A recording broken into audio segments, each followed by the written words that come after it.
troubleshooting washer control panel. No light or flashing light.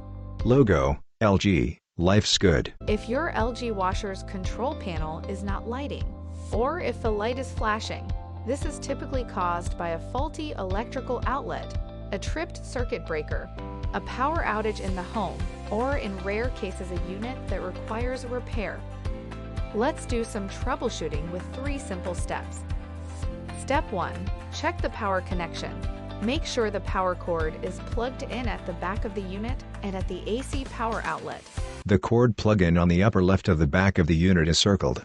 Then, ensure the power outlet is working by plugging in any electrical product you know to be working, such as an alarm clock or hairdryer.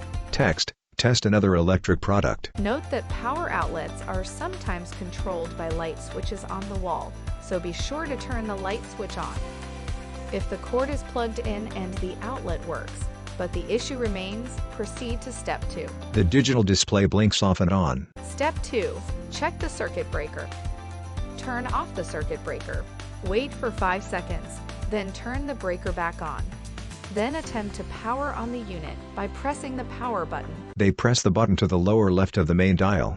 If the unit still does not power on, proceed to Step 3. Step 3. Perform a hard reset. Unplug the washer from the power outlet. While the washer is unplugged, press and hold the power button for 5 seconds. They hold the button to the lower left of the main dial. Release the button, then hold down the Start Pause button for 5 seconds. They hold the button to the lower right of the main dial. Plug the unit back in and attempt to power it on. They press the power button to the lower left of the main dial. The dials light up. If the unit still does not power on, it will require repair service. Please visit the Request a Repair page on lg.com/us/support. Request a repair page screenshot. Logo, LG, life is good. Text, learn more at lg.com.